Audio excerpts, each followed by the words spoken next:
A stretcher sits abandoned on a winding jungle trail. Blood drips from its canvas edge. 3 miles behind enemy lines, a man stands motionless, staring at it. His hands are trembling. January 1945, Luzon. The Japanese controlled every ridge, every ravine, every sniper's nest. This is the story of Felix Lisevich, a surgical technician who carried one wounded man 3 miles through enemy fire and shocked every sniper trying to kill him. January 9, 1945, Lingayen Gulf, Luzon. Felix J. Lisevich felt the LVT's ramp slam down into black sand. The amphibious vehicle, part tank, part boat, lurched forward onto white beach. Water sprayed his face. His heart hammered against his ribs. Around him, thousands of Americans stormed ashore, their rifles held high above the surf. The sky was almost silent. Too silent. Lisevich was 26 years old. A surgical technician, he had been trained to stop bleeding, to apply tourniquets, to inject morphine into terrified men and tell them they would be okay.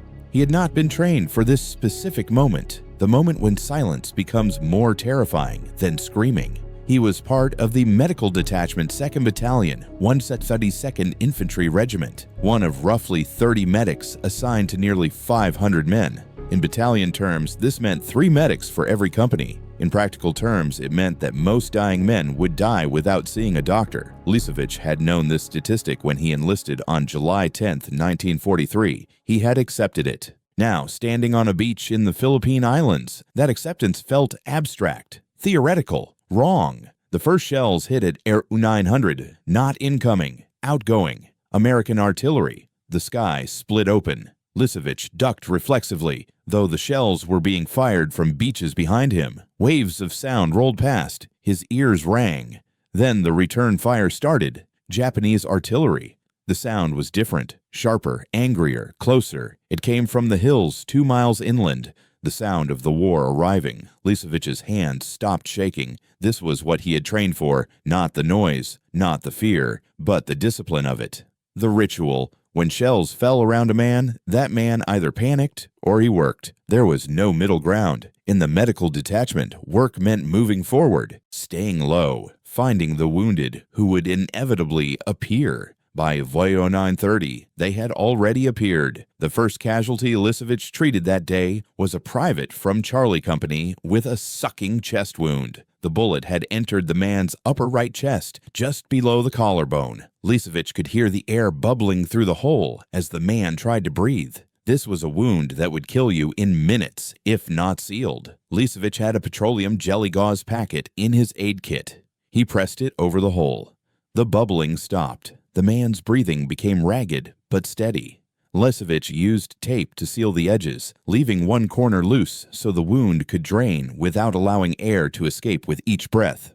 "You're going to be okay," Lisevich said. He didn't know this was true, but medics didn't have the luxury of uncertainty. They had only the luxury of moving to the next casualty. By sunset, Lisevich had treated 17 men. 2 were in shock from blood loss. 4 had grenade fragment wounds. 1 had been hit by shrapnel from a mortar round, and the shrapnel had entered his abdomen. Lisevich had packed that wound with sulfa powder, the Army's primary antiseptic, and given the man morphine. The amount of morphine he gave was calculated to ease pain without rendering the man unconscious. It was a soldier's mathematics. The goal was not comfort. The goal was extraction, getting the wounded to evacuation points 3, 5, sometimes 8 miles to the rear, where portable surgical hospitals could do real surgery, not just field dressing. By midnight, 68,000 Americans had landed on Luzon. By January 12th, 203,608 soldiers were ashore. The beachhead was secure, and the 43rd Infantry Division, the Winged Victory Division under Major General Leonard F. Wing,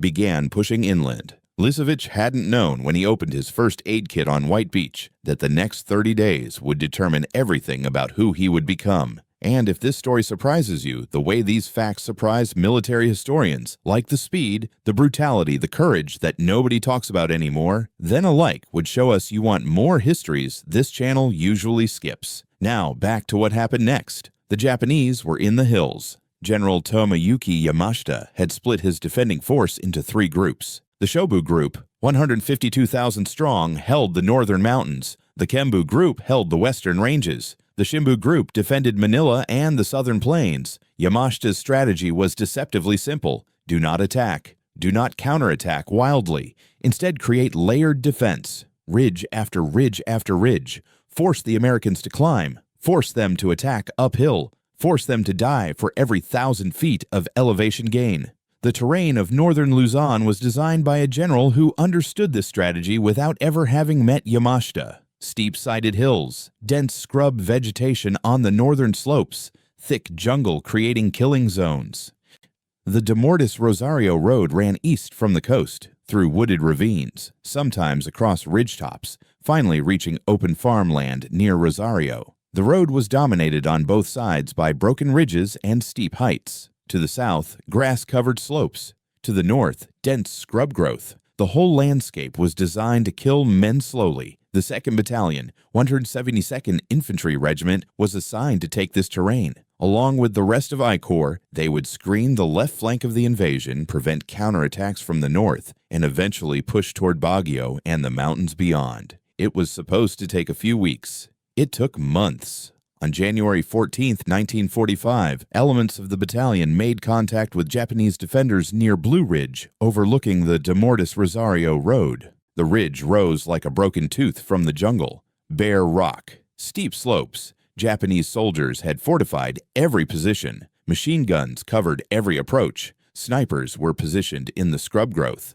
When American soldiers tried to climb, the Japanese let them climb, let them expend energy, let them get tired, let them get within 200 yards of the summit. Then the fire started. It came from multiple directions, intersecting fields, machine guns, rifles, grenades. The 1st platoon to assault Blue Ridge lost 4 men killed and 8 wounded in the first volley. The 2nd platoon lost 3 killed. The Americans fell back. Lisevich was positioned with the battalion aid station roughly 1,000 yards behind the front. He could hear the fighting, could not see it. This was one of the torments of being a medic. You heard the sounds of battle but were not there when men fell. You waited. You prepared bandages. You filled syringes with morphine. You listened. And when the wounded started arriving, you worked until there was nothing left to work with. By sunset of January 14th, 47 American soldiers had been wounded on Blue Ridge. Lisevich treated 32 of them. His hands moved through a sequence that his body had learned, but his mind couldn't quite process as real. Tourniquet, pressure dressing,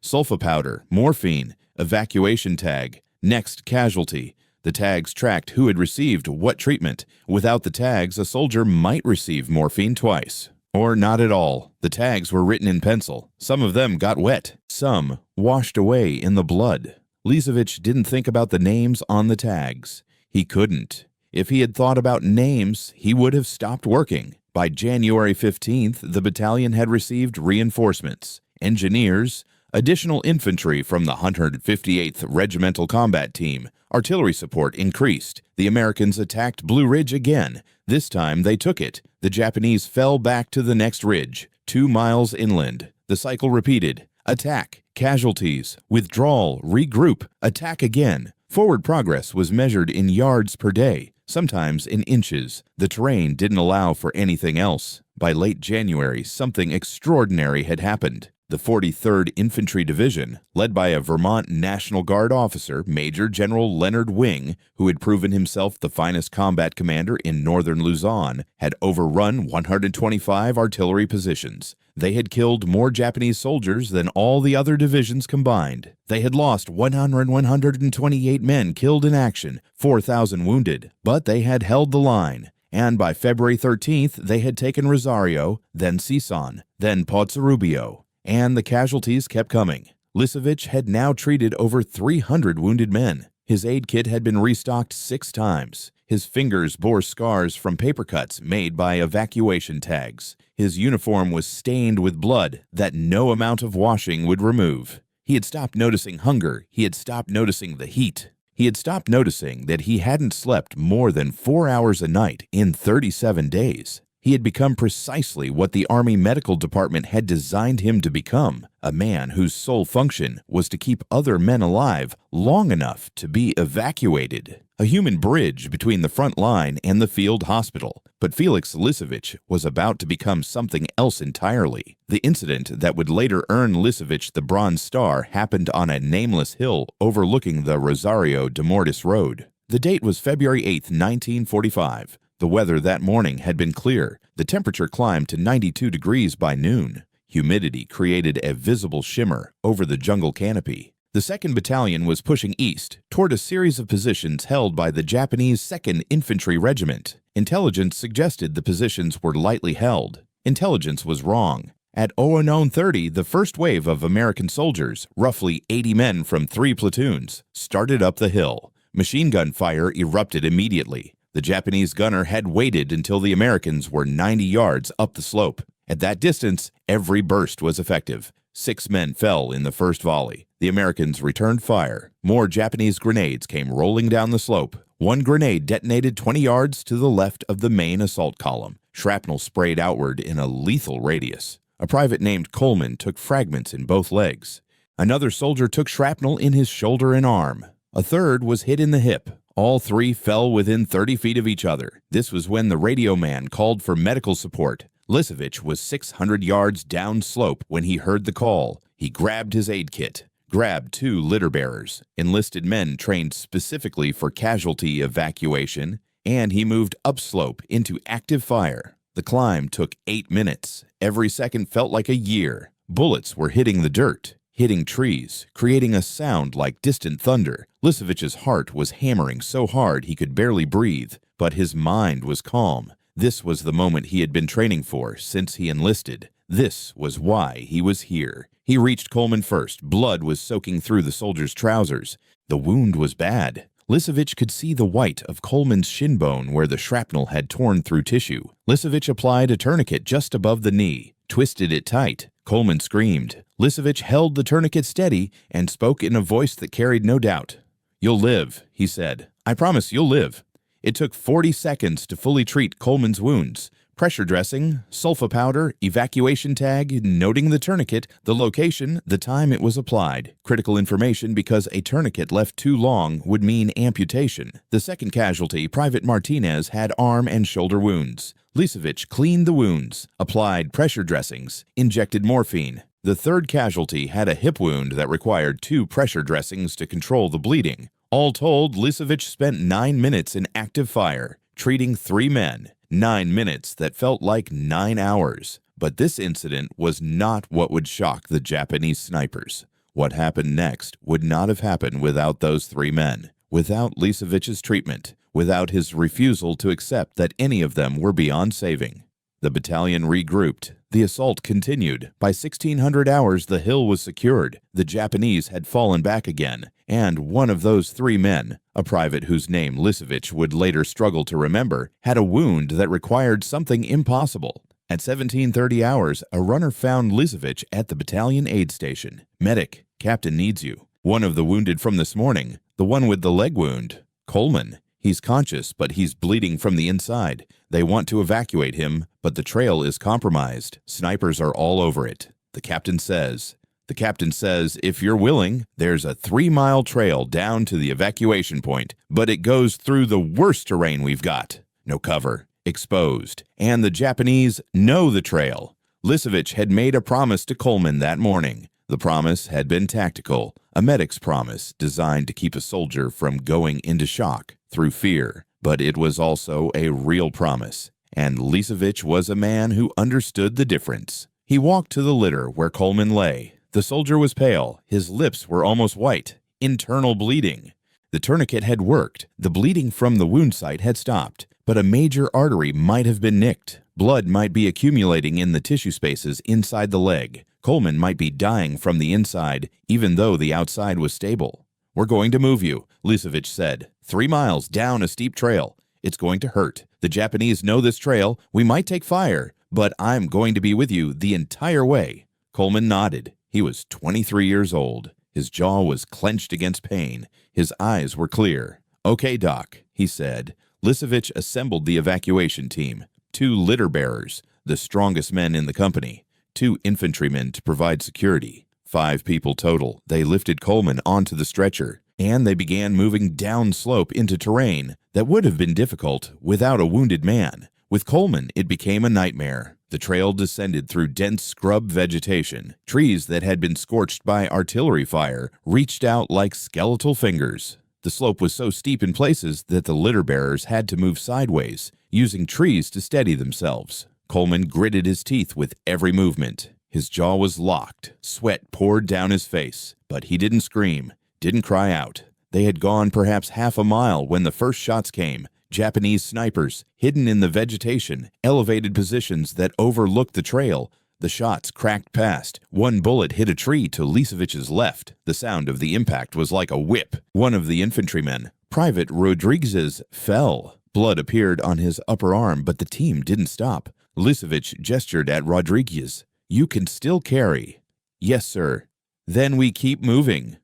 They did. Another mile. The trail descended further. The vegetation opened up slightly. They were in a ravine now, steep-sided, with only a narrow path at the bottom. The Japanese snipers had adjusted position. Shots came from the eastern slope, from the western slope. The litter bearers were moving now with pure determination. Their shoulders trembled from the weight. Their legs were shaking, but they moved. It was during this stretch, the worst stretch, that Lisevich understood what this moment meant. He had spent 6 weeks in the 172nd Infantry Regiment. He had treated hundreds of wounded men. He had never fired a weapon, never been in combat in the traditional sense. He was a support soldier, essential but secondary. His role was to pick up the pieces after others made the decisions. But right now, carrying one wounded man 3 miles through enemy fire, stopping that man's bleeding through medical skill and sheer human will, Lisevich understood that being a medic in combat wasn't secondary. It was the most important thing that could happen,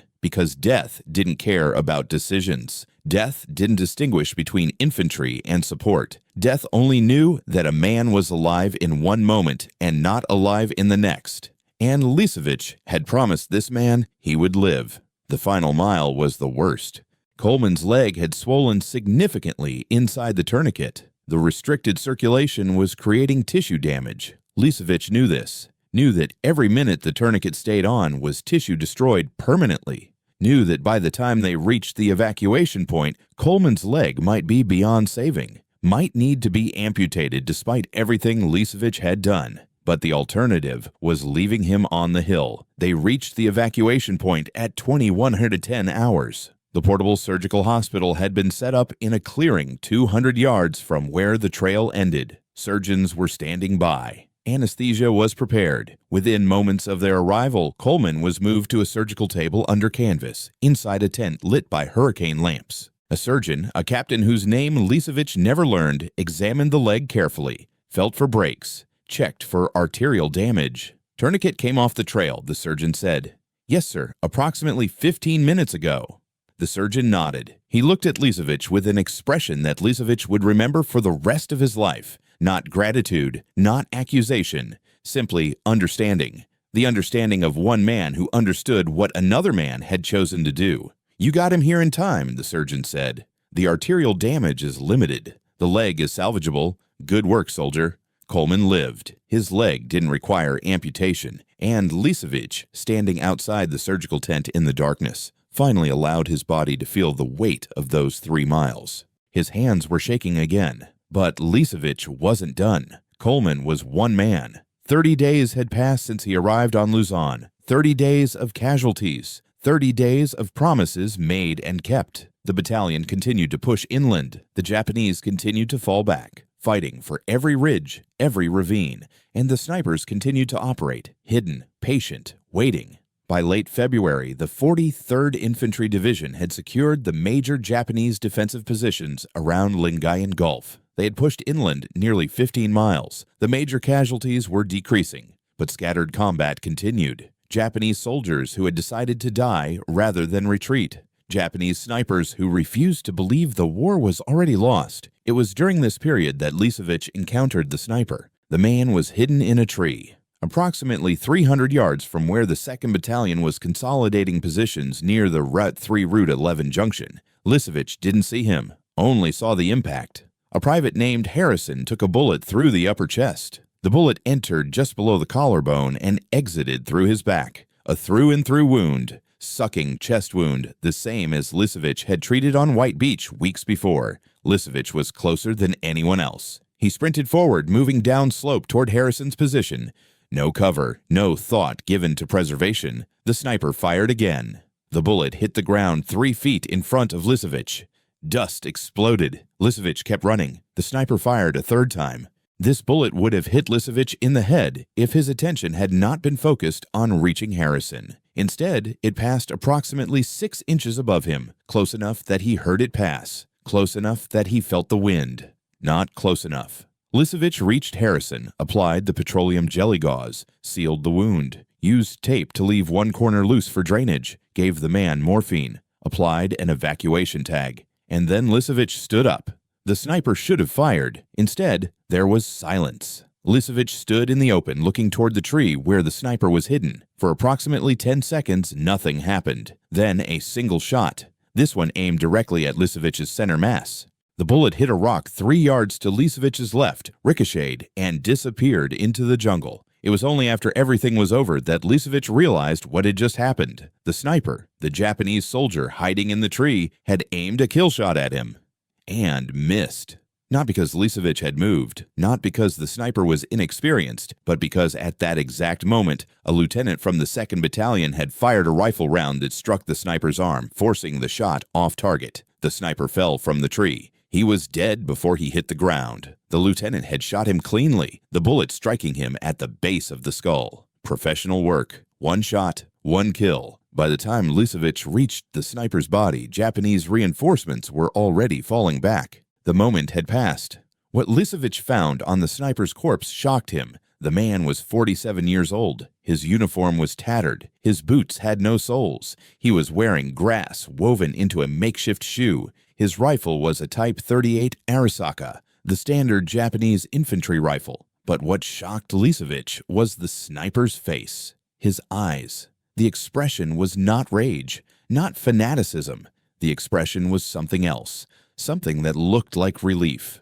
Later, talking to soldiers from other units, Lisevich learned something that would haunt him. Japanese snipers on Luzon had been systematically targeted and hunted by American forces. Hundreds had been killed. Thousands more had been wounded or captured. The Japanese army's propaganda had promised victory, had promised that American soldiers would break, that the Japanese warriors would drive the invaders back into the sea. Instead, the Americans kept coming.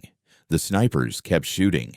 Fewer men returned from shooting missions each day. The ammunition ran out, the water ran out, the food ran out, and many of them, like the sniper in the tree, looked like they had been waiting for release more than victory. Lisevich never forgot that face. By March 1945, the major combat operations on northern Luzon were winding down. The 43rd Infantry Division had accomplished its primary mission: screen the 14th Corps' drive to Manila, prevent counterattacks from the north, hold the line until reinforcements could arrive. The casualties had been brutal: 8,000 American combat casualties in just one island. Over 200,000 Japanese dead, many from disease and starvation more than direct combat. Hundreds of thousands of Filipino civilians dead from Japanese violence during the Manila Massacre. Subscribe if you want to see the stories they deleted from history, the ones they don't teach in schools, the medics, the support soldiers, the men who were never supposed to be heroes but became heroes anyway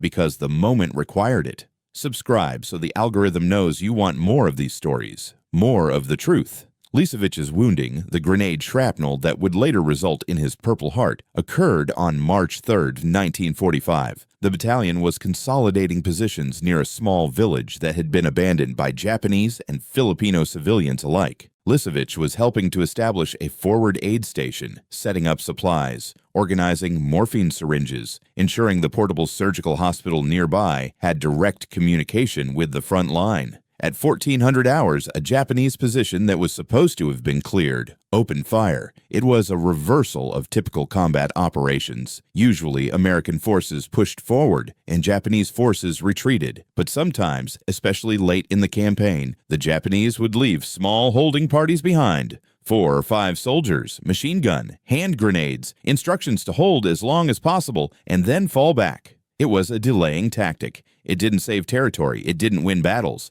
but it killed American soldiers. The first burst of machine gun fire hit the battalion aid station. Lisevich was crouched behind a stone wall approximately 40 yards from the firing position. The machine gun rounds hit the wall, kicked up dust. One round passed through the space where Lisevich's head had been 3 seconds before. He pressed himself against the rock.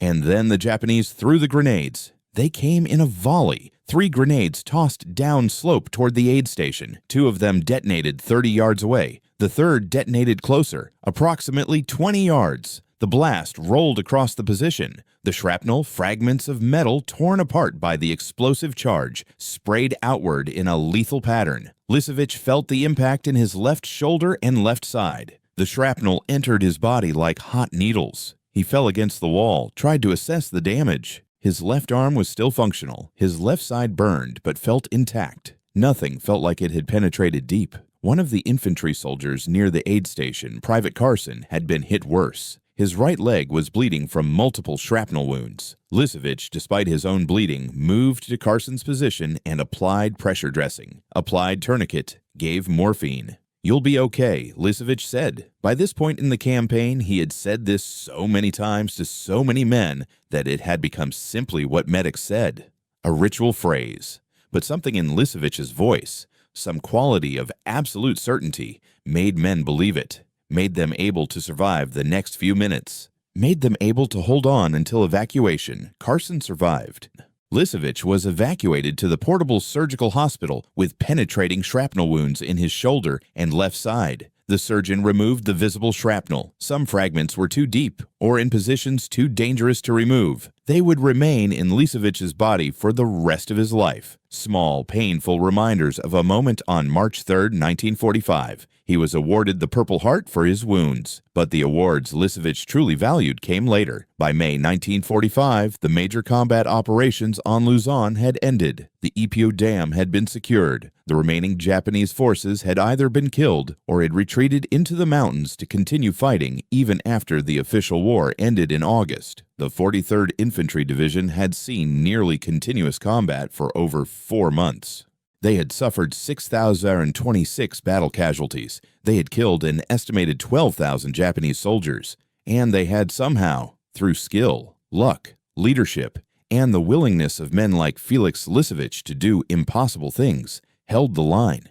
The incident with Coleman, the soldier Lisevich had carried 3 miles through enemy fire, became the basis for the Bronze Star recommendation. A Bronze Star is awarded for heroic or meritorious achievement or service in a combat zone. The criteria are specific. The action must involve facing the enemy. The action must demonstrate courage. And in the context of a medic, the action usually means placing yourself in direct danger to save another's life. When the recommendation was written, it noted, Staff Sergeant Felix J. Lisevich, serving as surgical technician with the Medical Detachment, 32nd Battalion, 172nd Infantry Regiment, 43rd Infantry Division, did on 8th of February 1945 voluntarily perform a feat of courage. Upon receiving information that a casualty with serious wounds required evacuation, but that all evacuation routes were under active Japanese sniper fire, SR Lisevich did lead a team of litter bearers and security personnel covering a distance of approximately 3 miles over extremely difficult terrain under direct enemy fire. During this evacuation, SR Lisevich provided continuous medical care to the casualty while under fire, and did ensure the casualty's survival through his professional medical skill and personal courage. The Bronze Star was awarded on May 15, 1945. Lisevich was also awarded the Combat Medic Badge, the Army's decoration specifically for medics who have rendered medical care under fire. The Purple Heart came later for the shrapnel wounds. And throughout, Lisevich maintained a quality that shocked nearly everyone who served with him.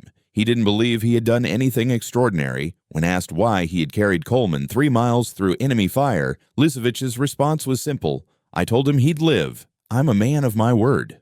It was the most profound statement of what a soldier could be. Not a man of violence, not a man of hatred, not a man of ideology, but a man of his word. A man who made a promise in the heat of combat and kept it even when keeping it meant 3 miles through fire. Even when keeping it meant carrying another human being over impossible terrain. Even when keeping it meant nearly dying. Felix J. Lisevich completed his service in the United States Army on January 16, 1946. He had enlisted on July 10, 1943. The entire service lasted 2 years and 6 months. During that time, he had treated approximately 800 wounded men. He had been in continuous combat for more than 4 months. He had been wounded by grenade shrapnel and had recovered. He had been promoted to staff sergeant, and he had done something that the Army Medical Department had intended but never quite expected. He had survived. Most medics in the Pacific Theater did not survive their first year of combat. The casualty rates among medical personnel were astronomical.